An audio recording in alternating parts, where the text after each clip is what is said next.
दोस्तों नमस्कार, स्वागत है आप सभी का online India first YouTube channel पर। इस वीडियो में हम बात करने वाले हैं कई बड़ी और लेटेस्ट अपडेट के बारे में। जैसा कि दोस्तों आप जानते हैं, किसी भर्ती संबंधित कोई भी जानकारी होती है आप सभी को online India first YouTube channel के माध्यम से दी जाती है। इस वीडियो में हम बात करेंगे जूनियर शिक्षक भर्ती के बारे में, साथ ही अगर बात की जाए प्राइमरी शिक्षक भर्ती और उत्तर प्रदेश की इस वक्त की सबसे ज़्यादा हाईलाइट भर्ती जिसका नाम है लेखपाल भर्ती के बारे में, क्योंकि लेखपाल भर्ती के अंदर भी कुछ ऐसा ही देखने के लिए मिला है जो उत्तर प्रदेश की प्रथा बनी है।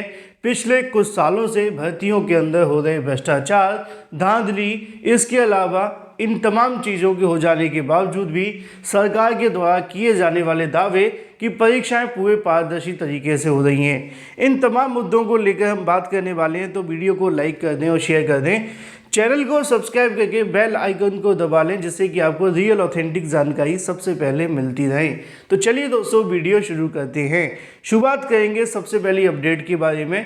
जैसा कि आप जानते हैं कि उत्तर प्रदेश के अंदर हर भर्ती में किसी प्रकार की कोई ना कोई समस्या देखने के लिए मिलती रहती है। अभ्यर्थी धरना प्रदर्शन करते हैं विज्ञापन जारी करने के लिए, फिर आवेदन के लिए, फिर उसके बाद आवेदन की तारीख आगे पीछे करने के लिए, फिर जैसे तैसे आपकी परीक्षा की तारीखों के लिए धरना प्रदर्शन करने पड़ते हैं, है ना। फिर जाकर आपके रिजल्ट को लेकर धरना प्रदर्शन करने पड़ते हैं। अगर रिजल्ट हो जाता है तो नियुक्ति के लिए धरना प्रदर्शन होते हैं, और इसके बीच में हाई कोर्ट और सुप्रीम कोर्ट तक जाना ये तो बिल्कुल तय है, क्योंकि इसके लिए तो आपको धरना करने की आवश्यकता नहीं है, इसके लिए आपको याचिका दाखिल करनी पड़ती है। जैसे तैसे जाकर भर्तियां जब पूरी होने पे आती हैं तो पता चलता है कि इसमें तो मेहनत करने वाले छात्र पीछे रह गए। कैसे, समझिए। सपा प्रमुख अगर बात की जाए अखिलेश यादव के माध्यम से कल की तारीख में ट्वीट करते हुए लेखपाल भर्ती को लेकर सरकार पर निशाना साधा गया, जो कि आवश्यक भी है कि अगर उत्तर प्रदेश की किसी भर्ती में घोटाला धांधली होता है तो विपक्ष के माध्यम से टारगेट करना चाहिए। लिखा हुआ है कि लेखपाल भर्ती परिणाम को लेकर उठाए गए सवाल उत्तर प्रदेश अधीनस्थ सेवा चयन आयोग के माध्यम से लंबे समय में लंबित लेखपाल भर्ती मुख्य परीक्षा का परिणाम जारी करने के बाद ही विवादों में आ गया है। सपा प्रमुख के माध्यम से परिणाम को लेकर बुधवार को ट्वीट करते हुए सवाल खड़ा किया कि दूसरी ओर आयोग ने सफाई दी है कि ये परिणाम अनंतिम है। लेखपाल भर्ती का परीक्षा का परिणाम मंगलवार को जारी किया गया था। बुधवार को अखिलेश यादव जी के माध्यम से ट्वीट कर कहा गया कि यूपी पुलिस ने लेखपाल भर्ती परीक्षा में नकल करते हुए जिस महिला अभ्यर्थी को सबूत के साथ पकड़ा था उसे आयोग ने क्वालिफाई घोषित कर दिया है। उन्होंने इसके साथ महिला अभ्यर्थी का रिजल्ट पर्ची के साथ उसकी कॉपी भी ट्वीट की है। इस आरोप पर सफाई देते हुए आयोग के सचिव अवनीश सक्सेना के माध्यम से कहा गया कि इस केंद्र की ओर से भेजी गई रिपोर्ट में प्रकरण का उल्लेख नहीं किया गया। ऐसे में अन्य अभ्यर्थियों के साथ उक्त महिला अभ्यर्थी की ओएमआर का भी मूल्यांकन किया गया। मतलब समझ में ये नहीं आता कि वो परीक्षा केंद्र के माध्यम से क्यों कार्रवाई नहीं की गई।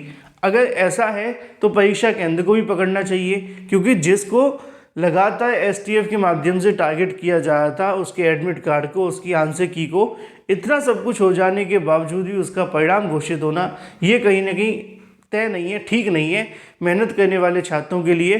क्योंकि इससे पता चलता है कि हमारे देश के अंदर, हमारे राज्यों के अंदर भर्तियों में भ्रष्टाचार होते हैं, और भ्रष्टाचार होने के बाद वो पास भी होते हैं, लेकिन मेहनत करने वाला पिछड़ जाता है। अब हर भर्ती की तरह लेखपाल भर्ती को रद्द करने की मांग उठने लगी है। जैसा कि आपको देखने के लिए मिलेगा कि लेखपाल भर्ती परीक्षा में नकल करते पकड़ी गई अभ्यर्थी के चयन होने को लेकर प्रतियोगी छात्रों में आक्रोश है।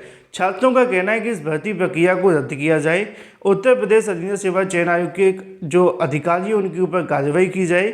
लेखपाल भर्ती का परिणाम आने के बाद में पूर्व मुख्यमंत्री अखिलेश यादव ने ट्वीट करके इस मामले को लेकर बताया भी, जैसा कि आपको मैंने आगे बताया।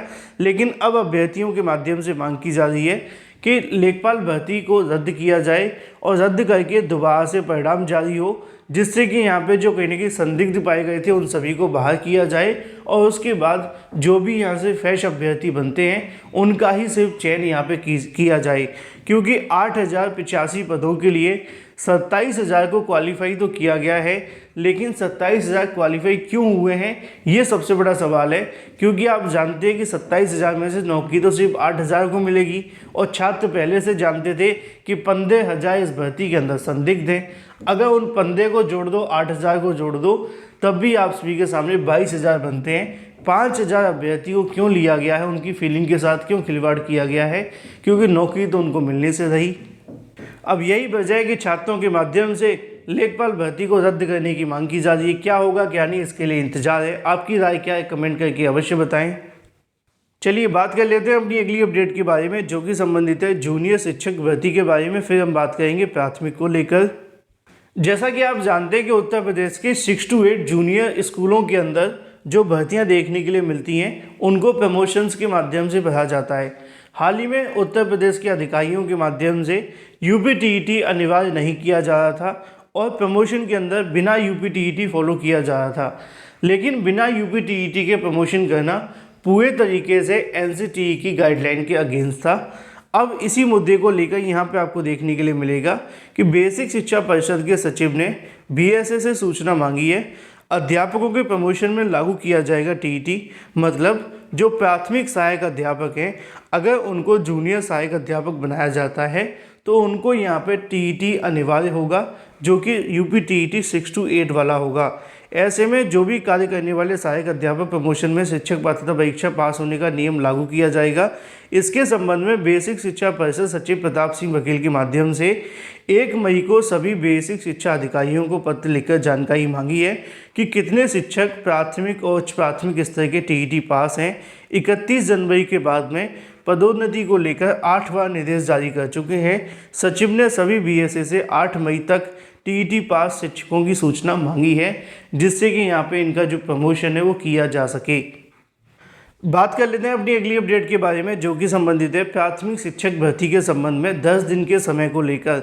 यहाँ पे अगर बात की जाए 69,000 शिक्षक भर्ती एक ऐसी भर्ती है जिसका विवाद कभी ख़त्म नहीं होता। 69,000 प्राथमिक स्कूलों के अंदर 2018 में निकाली गई थी, लेकिन 2023 आ जाने के बावजूद भी ये भर्ती आज भी हरी भरी है। ऐसे में अगर बात की जाए 1 अंक के विवाद को लेकर सरकार को हाईकोर्ट के माध्यम से 10 दिन का समय दिया गया है। 69,000 शिक्षक भर्ती को लेकर 1 अंक विवाद में दाखिल अवमानना याचिका पर हाईकोर्ट ने पहले के आदेश के तहत सरकार को और आगे अपनाई जाने वाली कार्रवाई को लेकर ब्यौरा पेश करने को लेकर जानकारी दी है। ऐसे में आखिरी 10 दिन का मौका दिया गया है। 10 दिन के अंदर वो इस मुद्दे पर निर्णय लें और उसके बाद जो भी 69,000 शिक्षक भर्ती के अंदर हो सकता है उसको किया जाए, क्योंकि 69,000 शिक्षक भर्ती के अंदर फिलहाल 2 मामले हैं। पहला मामला है आंशिकी को लेकर, दूसरा मामला है आरक्षण के घोटाले को लेकर। अगर बात की जाए आरक्षण के घोटाले के बारे में तो लिखा हुआ है कि डबल बेंच में अपील के लिए अभ्यर्थियों को जोड़ने की मुहिम शुरू की गई है। 69,000 शिक्षक भर्ती की परीक्षा में आरक्षण गड़बड़ी के कारण भर्ती से बाहर हुए 6,800 अभ्यर्थियों को हाईकोर्ट से राहत न मिलने के बाद अब वो डबल बेंच जाने को लेकर तैयारी कर रहे हैं। ऐसे में अभ्यर्थियों को एकजुट कर न्यायालय में जाकर मांग की जा रही है, क्योंकि 6,800 को लेकर सरकार का भी अभी स्टैंड क्लियर नहीं है कि वो आगे क्या करने वाले हैं। बात कर लेते हैं अपनी अगली अपडेट के बारे में, जो कि संबंधित है ग्राम पंचायत अधिकारी भर्ती के बारे में। कल की तारीख में इसको लेकर परीक्षा की तारीखें घोषित कर दी गई। अब यहाँ पर सबसे बड़ा सवाल ये था कि भर्ती के अंदर कौन कौन बैठेगा। तो आपको एक लाइन में जानकारी देते हैं कि वीडियो एग्ज़ाम में अगर आप बैठना चाहते हैं तो वो सभी अभ्यर्थी बैठ सकते हैं जिन्होंने पिछली बार आवेदन किया था। उन सभी के एडमिट कार्ड जारी किए जाएंगे।